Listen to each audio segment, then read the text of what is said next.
ధనుసు రాశి వారు దీపావళి అమావాస్య సందర్భంగా శుక్రవారం స్వాతి నక్షత్రం రోజున దరిద్ర దేవతను బయటికి పంపించి అదృష్టలక్ష్మి స్వాతం పలుకుతూ విపరీతమైన రాజయోగం ధనుసు రాశి వారి సొంతం అవ్వాలి అంటే ఎలాంటి విధి విధానాలు పాటించాలో ఈ వీడియోలో సవివరంగా సంపూర్ణంగా తెలుసుకుందాం. ధనుసు రాశిలో ఏ నక్షత్రాలు వస్తాయిగా? మూలా నక్షత్రంలో 4 పాదాలు, పూర్వాషాఢ నక్షత్రంలో 4 పాదాలు, ఉత్తరాషాఢ నక్షత్రంలో 1 పాదం కలిపితే ధనుసు రాశి అవడం జరుగుతుంది. చాలామందికి పుట్టినటువంటి కాల సమయంలో డేటా బర్త్లో లేనటువంటి కారణం వలన పేరు యొక్క మొదటి అక్షరాన్ని అనుసరిస్తూ ఆ రాశిని తెలుసుకునే ప్రయత్నం చేద్దాం. ఏ, యో, బా, భీ, బూ, ధా, బా, డా, బే అక్షరాల వారందరూ కూడా ధనుసు రాశి జాతకులే. ధనుసు రాశికి అధిపతి దేవగురు బృహస్పతి. వీరికి తృతీయంలో శని భగవానుడు స్వక్షేత్ర సంచార స్థితి, అర్ధాష్టమ రాహు 6వ స్థానంలో గురు సంచార స్థితి, అష్టమంలో కుజుడు నీచభంగ రాజయోగము, రాజ్యస్థానంలో కేతువు, లాభస్థానంలో రవి, వ్యయంలో బుధ శుక్ర సంచార స్థితి ఉన్నప్పుడు గ్రహ యోగం కన్నా గ్రహ దోషం అధికంగా ఉండడం వలన నరాల బలహీనత, జలుబు, జ్వరాలు, సీజనల్గా వచ్చే వ్యాధులు, చిన్న చిన్న విషయాలకు ఆందోళన, గొడవలు జరుగుతూ ఉంటాయి. మనశ్శాంతి లేని జీవితం పొందే పరిస్థితి ఉంటుంది. ఇలాంటి కాల సమయంలో మన యొక్క జన్మ నక్షత్రం యొక్క ఛాయాచిత్రాన్ని, ఫోటోను, ఆ యొక్క మంత్రాన్ని పూజామందులను పెట్టి ఉచ్చరింపజేసుకోవడం, సింహద్వారం దగ్గర ఎర్రటి గుమ్మడికాయను ఛేదింపజేయడము, అలాగనే పూజామందిరంలో లక్ష్మీ గవ్వలు, గోమతి చక్రాలతో కలిపిన జన్మ నక్షత్రం యొక్క మంత్రాన్ని సంపుటీకరణ చేసుకొని జపం చేసుకోవడం వలన, పంచామృతములతో అభిషేకం చేసుకోవడం వలన, ఈ సంవత్సరం రాజు కుజుడు కూడా అవడం వలన ఎర్రటి బట్టలో వీటిని మూట కట్టుకొని సింహద్వారం పైన లేక బీరువాలో ఉంచుకున్నట్లయితే ధనుసు రాశి వారికి విపరీతమైన రాజయోగం కలుగుతుంది.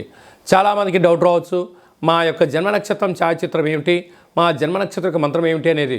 ఈ కింది నెంబర్ సంప్రదించినట్లయితే మీకు ఒక జన్మ నక్షత్రం ఛాయాచిత్రం యంత్రాన్ని, ఫోటోను, లక్ష్మీ గవలను, గోమతి చక్రాలను పూజ చేయించి వాట్సాప్ కాల్ ద్వారా చూపించి ప్రసాదంగా మీకు కొరియర్ చేయడం జరుగుతుంది అని చెప్పి గమనించాలి.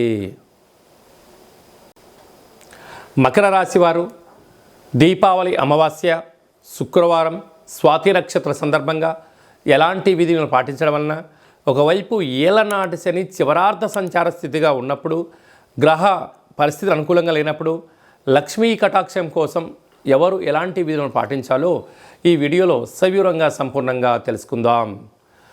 మకర రాశిలో ఏ నక్షత్రాలు వస్తాయనగా ఉత్తరాషాఢ నక్షత్రంలోని 2, 3, 4 పాదాలు, శ్రవణ నక్షత్రంలోని 4 పాదాలు, ధనిష్ఠా నక్షత్రంలోని 1, 2 పాదం కలిపితే మకర రాశి అవడం జరుగుతుంది.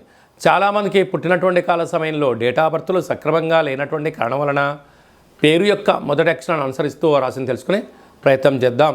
బో, జా, జీ, జూ, జే, జో, గా, గి అక్షరాల వారందరూ కూడా మకర రాశి జాతకులే.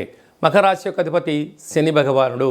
వీరికి ఒకవైపు ఏలనాటి శని చివరార్ధ సంచార స్థితిగా ఉండడం, వచ్చేటువంటి దీపావళి లోపల వీరికి విపరీతమైన రాజయోగం కలగాలంటే ఒకవైపు శని వెళ్ళిపోతూ పోతూ రాజయోగాన్ని, రాజ్య పట్టాభిషేకాన్ని అప్పచెప్తాడు. కనుక ఇలాంటి కాల సమయంలో వీళ్ళకు 2వ స్థానంలో శని భగవానుడు స్వక్షేత్ర సంచార స్థితి, 3వ స్థానంలో రాహు సంచార స్థితి, సంతాన స్థానంలో దేవగురు బృహస్పతి సంచార స్థితి, సప్తమంలో కుజ భగవానుడు నీచభంగ రాజయోగ సంచార స్థితి, భాగ్యస్థానంలో కేతు, రాజ్యస్థానంలో రవి, అలాగనే లాభస్థానంలో బుధ శుక్ర సంచార స్థితి ఉన్నప్పుడు గ్రహాలు అంతగా అనుకూలించట్లేదు. కనుక గ్రహయోగం కలిగి దరిద్ర దేవత బయటికి వెళ్ళిపోయి లక్ష్మీదేవి మన గృహంలోకి రావాలి అన్నట్లయితే వీరు ఆ దీపావళి అమావాస్య రోజున నూతనంగా మంచి తెలుపు పట్టు వస్త్రాలు కానీ, ఎరుపు రంగు పట్టు వస్త్రాలను ధరింపచేసుకోవడం, సింహద్వారం దగ్గర కూష్మాణ దీపాన్ని ఛేదింపజేసి గుమ్మడికాయతో దీపాన్ని ఏర్పాటు చేసుకోవడము, జన్మ నక్షత్రం యొక్క ఛాయాచిత్రము, జన్మ నక్షత్రం యొక్క ఛాయాచిత్ర మంత్రాన్ని, యంత్రాన్ని ఇంట్లో ఉంచుకొని లక్ష్మీదేవి స్వరూపమైనటువంటి గోమతి చక్రాలు, లక్ష్మీ గవలకు పంచామృత అభిషేకం చేసుకొని ఆ తదనంతరము ఈ సంవత్సరం రాజు కుజుడు అవ్వడం వలన ఎర్రటి బట్టలో వీటిని మూట కట్టుకొని బీరువాలో ఉంచుకోవడం కానీ, సింహద్వారం కట్టడం వలన లక్ష్మీదేవి స్థిరంగా ఉంటూ వీరికి విపరీతమైన రాజయోగం సొంతమవుతుంది. శని దోషం తొలగి ఐశ్వర్యమానందం మకర రాశి వారి సొంతం అని చెప్పి గమనించాలి. కనుక మీ జన్మ నక్షత్రం యొక్క ఛాయాచిత్రం ఏంటి, మంత్రం ఏమిటి, యంత్రం ఎలా పొందాలి అనుకున్న వారు ఈ కింది నెంబర్ని సంప్రదించినట్లయితే మీకు అందజేయడం జరుగుతుందని చెప్పి గమనించాలి. అమావాస్య సందర్భంగా స్వాతి నక్షత్రము, శుక్రవారము, అమావాస్య సందర్భంగా లక్ష్మీదేవిని ఇంటికి ఎలా స్వాగతం పలకాలి, ఒకవైపు ఏళ్ళనాటి శని మధ్యమ సంచార స్థితి జరుగుతూ ఉన్నప్పుడు ఎలాంటి ఇబ్బందులు ఉంటాయి, వాటిని ఎలా అధిగమించుకోవాలో, లక్ష్మీదేవికి స్వాగతం ఎలా పలకాలో ఈ వీడియోలో సవివరంగా సంపూర్ణంగా తెలుసుకుందాం.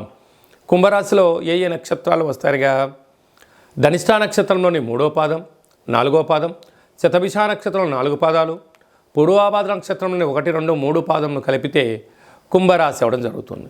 కుంభరాశి యొక్క అధిపతి శని భగవానుడు. వీరు రాశిలోనే శని స్వక్షేత్ర సంచార స్థితి, 2వ స్థానంలో రాహువు, అర్ధాష్టమ గురువు, 6వ స్థానంలో కుజుడు నీచభంగ రాజయోగ సంచార స్థితి, అష్టమంలో కేతువు, భాగ్యంలో రవి, రాజ్యస్థానంలో బుధ శుక్ర సంచార స్థితి ఉన్నప్పుడు కాలమానం అంతగా అనుకూలంగా లేదు. కనుక కాలం మనకు అనుకూలించగలగాలి అన్నట్లయితే ధనమూలం ఇదం జగత్ అని చెప్తాం. ధనవంతుడు దేనినైనా తట్టుకోగలడు, ధనహీనుడు చిన్న చిన్న వాటికి ఆందోళన పడుతుంటాడు. మనమందరము బలవంతులము, ధనవంతులము, జ్ఞానవంతులము, ఐశ్వర్యవంతులము, ఆనందవంతులుగా కావాలి అన్నట్లయితే సింహద్వారం దగ్గర తప్పకుండా ఒక కొబ్బరికాయను, ఒక నిమ్మకాయను, గుమ్మడికాయను ఛేదింపజేసి కూష్మాండ దీపం పెట్టడం, పూజా మందిరంలో మీ యొక్క జన్మ నక్షత్రం యొక్క ఛాయాచిత్రాన్ని, మంత్రాన్ని, యంత్రాన్ని ఉంచుకోవడం, లక్ష్మీ స్వరూపమైనటువంటి గోమతి చక్రాలు, అలాగనే లక్ష్మీ గౌలకు పూజ చేసుకొని ఇంటి సింహద్వారానికి పైన లేక బీరువాలో ఈ సంవత్సరం రాజు కుజుడు అవ్వడం వలన ఎర్రటి బట్టలో మూటకట్టి పెట్టడం వలన శని యొక్క ప్రభావం, కుజుడి యొక్క దోషం, అనేక రకాల ఆర్థిక ఇబ్బందులు తొలగి విపరీతమైన రాజయోగం కుంభరాశి వారి సొంతమవుతుంది. అంత బాగానే ఉంది, మా జన్మ నక్షత్రం యొక్క ఛాయాచిత్రం ఎలా ఉంటుందండి, ఆ మంత్రం ఏమిటి అనుకుంటున్న వారందరూ కూడా ఈ కింద సంప్రదించినట్టయితే మీ జన్మ నక్షత్రం యొక్క ఛాయాచిత్రాన్ని, యంత్రాన్ని, మంత్రాన్ని, లక్ష్మీ గవలను, గోమతి చక్రాలను పూజ చేయించి వాట్సాప్ కాల్ ద్వారా చూపించి మీకు ప్రసాదం అందజేయడం జరుగుతుంది అని చెప్పి గమనించగలరు. మీనరాశి వారు దీపావళి అమావాస్య శుక్రవారం స్వాతి నక్షత్ర సందర్భంగా లక్ష్మీదేవి అమ్మవారికి స్వాగతం ఎలా పలకాలి, ఒకవైపు ఏలనాటి శని ప్రారంధ సంచార స్థితిలో ఉండడం, అనేక రకాలుగా సతమవుతున్న వారందరూ కూడా ఈ చిన్న విధి విధానం పాటించడం వలన అద్భుతమైన ధనం మీనరాశి వారు సొంతమవుతుందని చెప్పి గమనించాలి. మీనరాశిలో ఏ నక్షత్రాలు వస్తాయిగా, పూర్వాభాద్ర నక్షత్రంలోని చివరి 4వ పాదం, ఉత్తరాభాద్ర నక్షత్రంలోని 4 పాదాలు, రేవతి నక్షత్రం 4 పాదాలు కలిపితే మీనరాశి. అలాగనే చాలామందికి పుట్టినటువంటి కాల సమయంలో డేటా ఆఫ్ బర్త్లు సక్రమంగా లేనటువంటి కారణం వలన పేరు యొక్క మొదటి అక్షరాన్ని అనుసరిస్తూ రాశిని తెలుసుకునే ప్రయత్నం చేద్దాం. ది, దుమ్, షం, జా, ధా, దే, దో, చా, చి అక్షరాల వారందరూ కూడా మీనరాశి జాతకులే. మీనరాశి యొక్క అధిపతి దేవగురు బృహస్పతి. వీరికి ఏలనాటి శని ప్రారంభంలో ఉండడం, వచ్చే దీపావళి లోపల ద్వితీయార్థంలో ఉండడం, రాశిలోనే రాహు సంచారం చేయడము, తృతీయంలో గురు సంచార స్థితి చేయడం, సంతాన స్థానంలో కుజ భగవానుడు నీచభంగ రాజయోగ సంచార స్థితిలో ఉండడం, 7వ స్థానంలో కేతు సంచార స్థితి ఉండడం, అష్టమంలో రవి సంచార స్థితి ఉండడం, భాగ్యంలో బుధ శుక్ర సంచార స్థితి ఉన్నప్పుడు గ్రహాలు అంతగా అనుకూలించట్లేదు అని చెప్పి గమనించాలి. ఇలాంటి కాల సమయంలో ఈ దీపావళి పండుగ రోజున ఇంటి గుమ్మం దగ్గర ఒక ఎర్రటి గుమ్మడికాయను ఛేదింపచేయడం, నిమ్మకాయను కొబ్బరికాయ కొట్టి కూష్మాండ దీపాన్ని ఏర్పాటు చేసుకోవడం, పూజా మందిరంలో విశేషంగా మీ యొక్క జన్మ నక్షత్రం యొక్క ఛాయాచిత్రాన్ని ఉంచుకోవడం, అలాగనే మీరు ఆ యొక్క జన్మ నక్షత్ర యొక్క మంత్రాన్ని, యంత్రాన్ని ఉంచి లక్ష్మీదేవి స్వాగతం కొరకు లక్ష్మీ గవలను, గోమతి చక్రాలను ఏర్పాటు చేసుకొని పంచామృతములతో అభిషేకం చేసుకొని ఈ యొక్క సంవత్సరం రాజు కుజుడు అవ్వడం వలన ఆ ఎర్రటి బట్టలో మూట కట్టుకొని సింహద్వారం పైన కానీ లేకుంటే బీరువాలో కానీ ఉంచుకున్నట్లయితే శని దోషం తొలగి గ్రహయోగం కలిగి మీరు అనుకుంటున్న వృత్తులలో, ఉద్యోగాల్లో, వ్యాపారాల్లో అన్నింటా మీనరాశి వారి సొంతం అవుతుందని చెప్పి గమనించాలి. కనుక మీ యొక్క జన్మ నక్షత్ర ఛాయాచిత్రాన్ని, మంత్రాన్ని, యంత్రాన్ని, లక్ష్మీ గవలను, గోమతి చక్రాలను పూజ చేయించి వీడియో కాల్ ద్వారా చూపించి మీకు ప్రసాదంగా పంపించడం జరుగుతుందని చెప్పి గమనించాలి. కనుక మీనరాశి వారికి అద్భుతమైన రాజయోగానికి స్వాగతం పలుకుదాం, అష్ట కష్టాలకు స్వస్తి పలుకుతామని చెప్పి గమనించాలి.